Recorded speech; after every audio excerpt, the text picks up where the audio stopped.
On 21 August 1993, a tragic event occurred. Communications with the Mars Observer spacecraft were lost during a sequence referred to as the pressurization sequence. This was a sequence in preparation for insertion to orbit about Mars.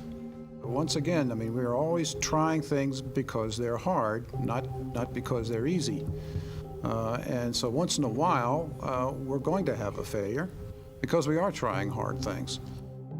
But I had been fully anticipated that we could have problems with this instrument. This was a new ball game completely, okay?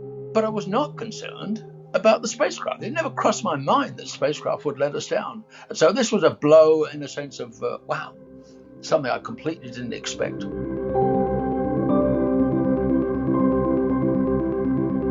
know, we held out hope for a while that maybe it would come back, maybe they'd find it or recover it or something, and then eventually that settles down and you realize the mission was lost. I was devastated. I think we all were, and it really wasn't clear at the time whether we were going to have a follow-on to actually do what that mission was supposed to do.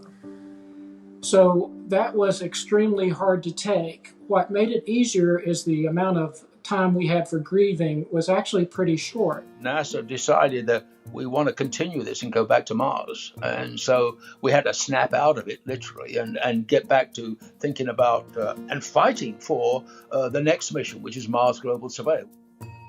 It was a difficult time, and it was the first time I think I really felt I had to get in there and argue with my colleagues, but as the PI, it was particularly for me, that we needed to get back to Mars and we needed to get back with this instrument. Knowing that they couldn't carry all 6 or 7 instruments, only 4 would go, the laser altimeter had to be one of them, okay?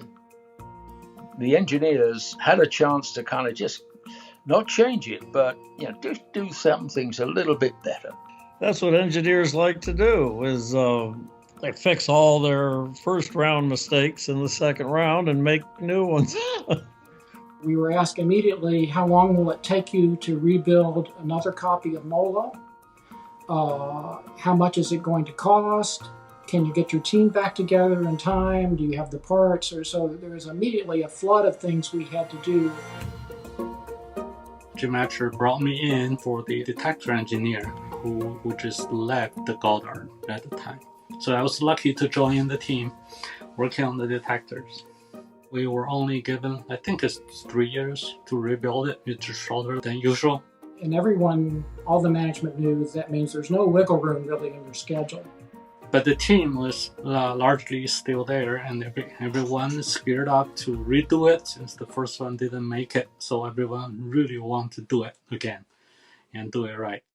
While the Goddard team was building MOLA 2 for the Mars Global Surveyor mission, a small team seized a long-awaited opportunity to hitch a ride on the Space Shuttle with an experiment known as the Shuttle Laser Altimeter. I think confidence comes from demonstration. Sometimes you have to do more, sometimes you have to do less.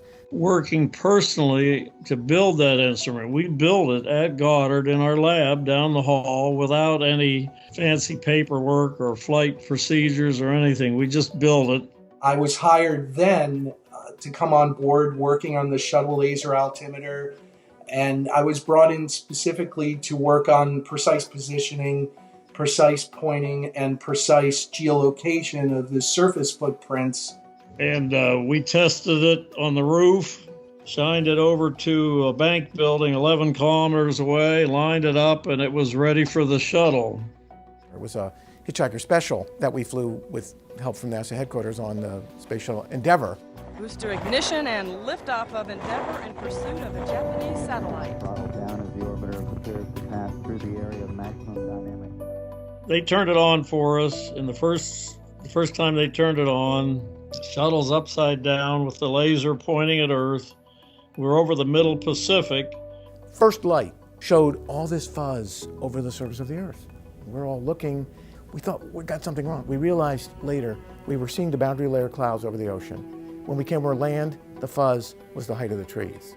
All of a sudden, the laser pulses got shorter and shorter distances. The first landfall of the shuttle laser altimeter in the first orbit went right over the summit of the Mauna Kea volcano in Hawaii. Well, we're extraordinarily delighted to report that the shuttle laser altimeter experiment, it's a hitchhiker experiment on STS-72, has performed absolutely nominally. In fact, everything has worked even beyond our expectation. And that was a genuine first light experience with MOLA technology, but on Earth. Really had to get those data sets out there, and you had to get a couple people that really bought into it and built on it and convince others that this worked. As the data from the shuttle laser altimeter began to convince some skeptics, the Goddard team finished the MOLA instrument again. Our MOLA team really came through. It was just really another great experience for many of us, including me. We were able to deliver to the Mars Global Surveyor project, and it got launched. And we have liftoff of NASA's Mars Global Surveyor as America begins its journey back to the red planet. 6 solids burning. And when Mars Global Surveyor started getting closer to Mars, we were going to go into this aerobraking phase. That was an opportunity that we had to go ahead and turn on the lasers and see if we could track the surface.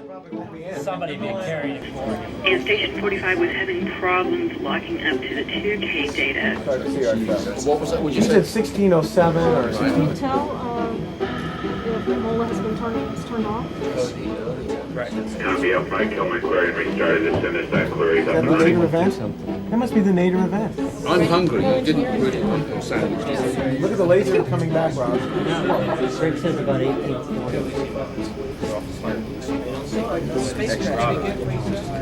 It's going to be too fast and I got too much data coming in.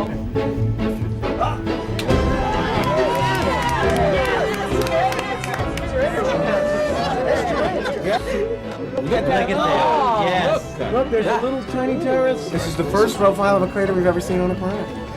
That is. Rob, nice laser. Right there. We have Mars, finally. 12 years. All right, let's take a look. I don't understand. Over a decade later, the Goddard team had proof. Planet-scale laser altimetry worked. It could map distant craters and valleys and mountains. It changed the game. Today, we've ushered in a new era in the remote sensing of Mars. And this particular data set that we've acquired has in fact enabled us to generate what we consider a very detailed description of the shape of the planet Mars. This has significant implications for the flow of water early on Mars. We believe this is one of the youngest features on the planet. We're seeing a planet that is very different from Earth. And it's telling us something about the Earth in an indirect way that says that not everything works in the way that we originally had in mind.